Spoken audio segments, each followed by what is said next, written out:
Why chemical reactions occur at different speeds? Some reactions are very fast and others are very slow. Have you ever asked yourself? For example here, iron rusting, a chemical reaction with a slow reaction rate, and wood burning, a chemical reaction with fast reaction rate. What's the reaction rate? How can we measure it? What are the factors that affect on it? And what's the rate constant? So let's talk about the reaction rate. The speed of a chemical reaction may be defined as the change in concentration of substance divided by the time interval during which this change is observed.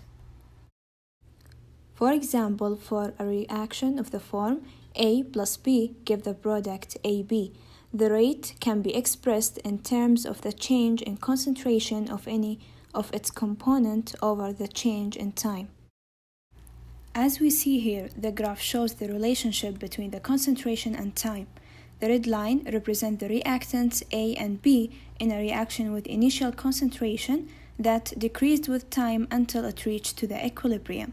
So, the reaction rate equal to minus a change of the concentration of reactant A divided by the change in time, equal to minus the change of the concentration of reactant B divided by the change in time. Notice the minus sign in the example. The concentration of reactant always decreases with time, so the change in concentration of reactant A and B are both negative. Since negative rates don't make much sense, rates expressed in terms of reactant concentration are always preceded by a minus sign to make the rate come out positive.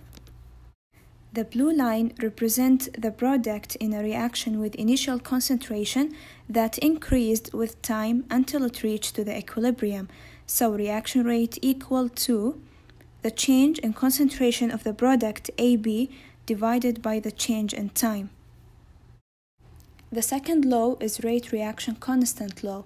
A rate law is an expression which relates that rate of reaction to the rate constant and the concentration of the reactants. A rate constant K is a proportionality constant for a given reaction. The general rate law is usually expressed as rate is equal to the rate constant K multiply the concentration to the power alpha. How can we know how fast the reaction is?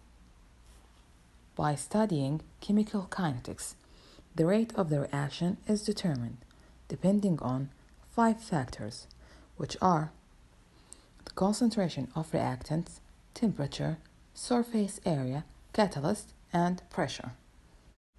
Concentration effect. Molecules, atoms, or ions must interact in order to react. This is collision. It is proportional to concentration.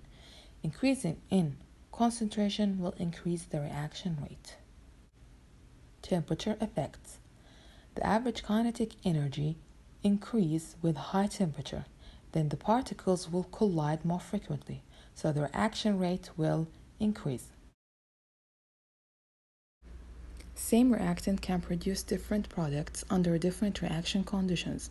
For example, ethanol at 100 degrees is converted to diethyl ether.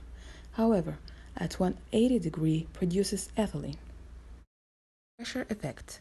In case of gases, pressure has a major effect on the reaction rate. High pressure reduces the space between molecules.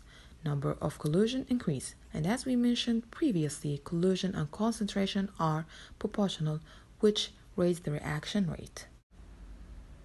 Surface area. The smaller the size of particles, the greater the surface area. So surface area enhances the reaction rate. Catalyst effects. What is the catalyst? Catalyst is a substance that can be added to a reaction to increase the reaction rate by reducing the activation energy. It works independently without interfering the reaction. Decomposition of hydrogen peroxide in the presence and absence of different catalysts.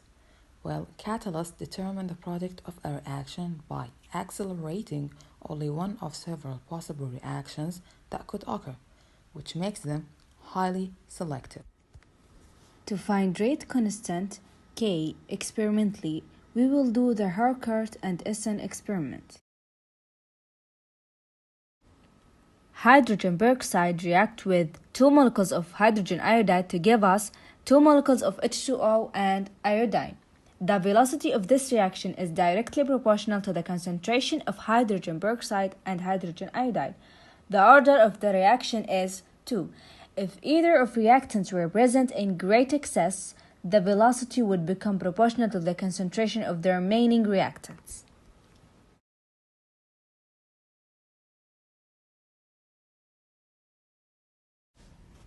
To do the experiment, we need flask, 20 milliliters of potassium iodide, 5 milliliters of sulfuric acid, 1 milliliters of starch, 5 milliliters of sodium thiosulfate, 150 milliliters of distilled water, 10 milliliters of hydrogen peroxide, and clock.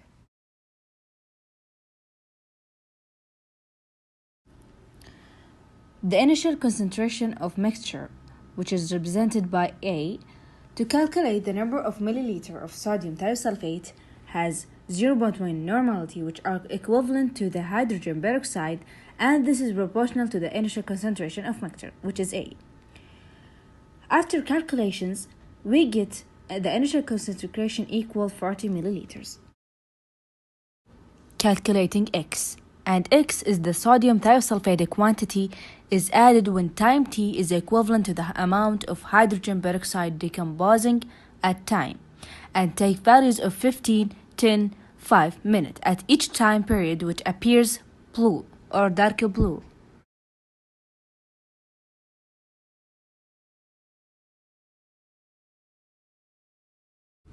To calculate K from the law log AX equal log A minus K over 2.303 multiplied by T, we need to plot T against log AX to find slope. Return to our law, we will get K from slope multiplied by 2.303. After that, we can calculate the rate constant half-life period. Return to the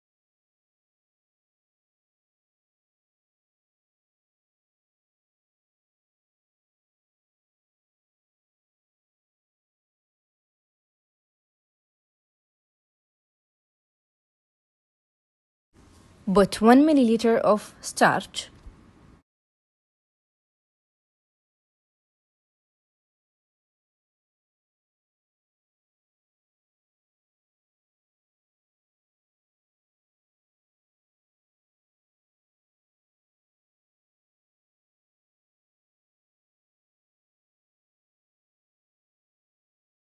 then add 5 milliliters of sodium thiosulfate,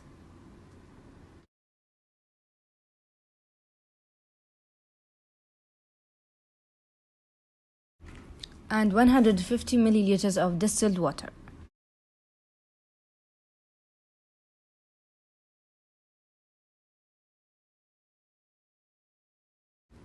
Finally, add 10 milliliters of hydrogen peroxide and start to clock.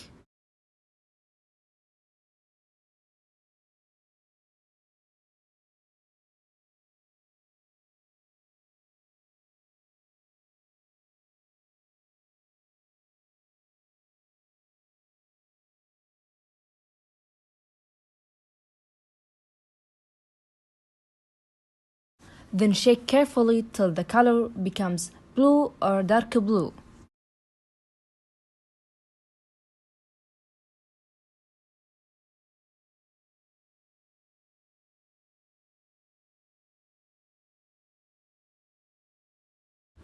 Keep shaking carefully.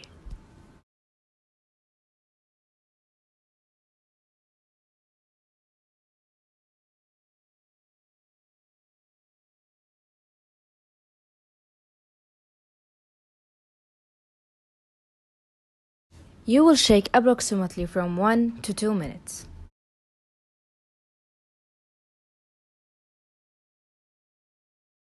When color turns to the blue or dark blue, record the time and don't stop the watch.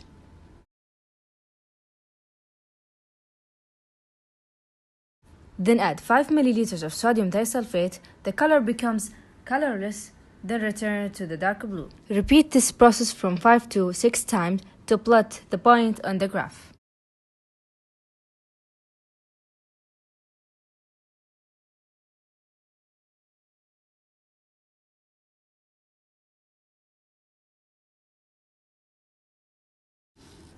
From the table t in second, to convert it into second, multiply t in minute by 6t and add it to the seconds. The volume of sodium thiosulfate X increasing by 5 milliliter per time.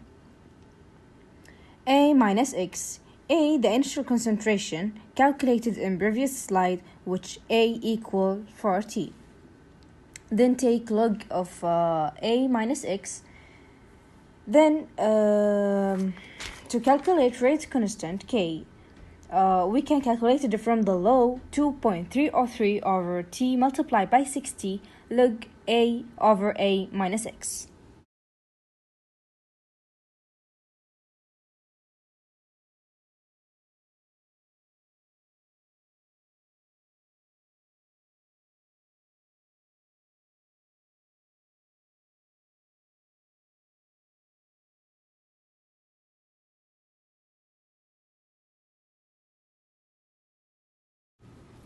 As we see from this graph, log AX decreasing per time in minutes.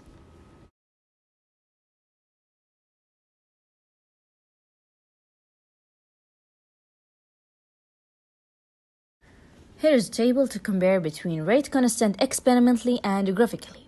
The rate constant experimentally we find in 4.3 multiplied by 10 to the minus 3. And this is the average of rate constant calculated from previous slide.